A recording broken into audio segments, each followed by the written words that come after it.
Hashtag the lover archetype, living for connection. Picture this. You're in a crowded room, but there's one person who makes you feel truly seen. Someone whose joy becomes your joy, whose pain echoes in your chest. You remember the small details they mentioned weeks ago because their stories matter to you. You feel everything deeply.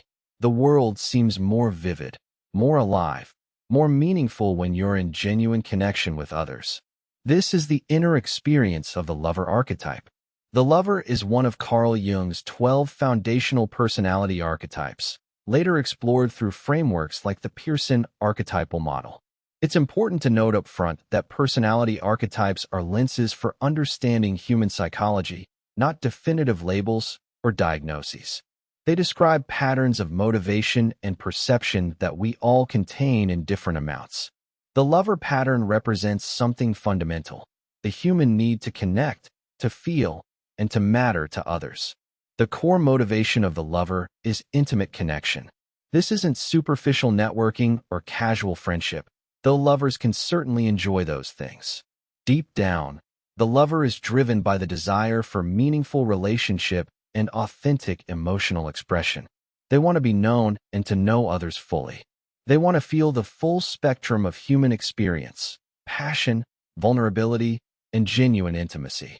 What scares the lover most is isolation. Not simply being alone, but being disconnected, feeling unseen or unheard by the people who matter. The prospect of emotional distance, of relationships becoming hollow or transactional, creates genuine anxiety for this type. And here's the paradox. The lover's fear of abandonment can sometimes paradoxically push people away if unmanaged. Let's talk about the genuine strengths of the lover archetype. First, lovers have exceptional emotional intelligence. They're attuned to the subtle shifts in other people's moods and needs. If your friend is slightly quieter than usual, a lover notices. This isn't mind reading, it's genuine attention. This attunement makes them natural counselors, partners, and friends. They help others feel safe to be vulnerable, which deepens relationships in real ways. In professional contexts, lovers often excel in roles requiring emotional awareness. Coaching, therapy, teaching, human resources, or any field where reading people matters.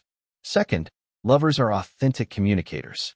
They don't do small talk very well, but they're excellent at meaningful conversation. They ask follow-up questions because they're genuinely curious. They share openly about their own feelings, which invites reciprocal vulnerability. This authenticity is increasingly rare and deeply valuable. People feel relaxed around lovers because there's less pretense to maintain. You don't have to perform or manage your images carefully. Third, lovers have remarkable capacity for appreciation and joy in connection. They don't take relationships for granted. A lover genuinely delights in their partner, their friends, their family. They celebrate milestones, remember anniversaries, and express affection readily. This positive regard makes people feel valued.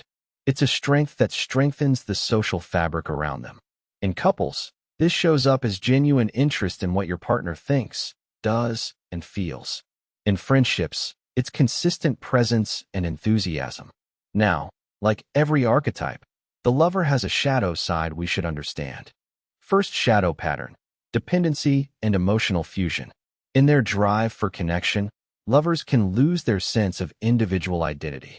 They might overfunction in relationships, taking on their partner's emotions as their own, managing others' feelings at the expense of their own needs. If a lover's partner is stressed, the lover becomes stressed. If their friend is struggling, the lover absorbs that struggle entirely. This well-intentioned empathy can create unhealthy enmeshment where boundaries blur. A lover might feel they're responsible for keeping relationships alive, doing most of the emotional labor while their own needs remain unmet. Second shadow pattern, approval-seeking and people-pleasing. The lover's fear of disconnection can drive them to accommodate, agree, and smooth over conflicts rather than address them directly. They might suppress their own opinions to maintain harmony or go along with situations that don't serve them. They may apologize too much, take blame they don't deserve, or feel intense guilt if someone seems unhappy. This people-pleasing, while stemming from care, prevents authentic connection because their true self isn't present. Third shadow pattern, dramatic intensity and emotional volatility.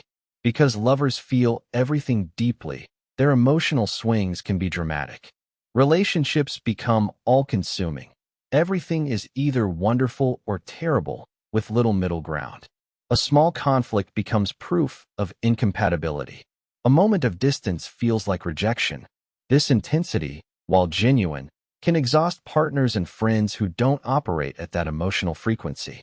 The lovers need to process, discuss, and resolve everything immediately can feel suffocating to others who need space. For growth, the lover needs specific practices. First, develop a strong sense of individual identity separate from relationships. This might look like maintaining personal interests, friendships, and goals that exist independently of romantic partnerships. It's about knowing what you want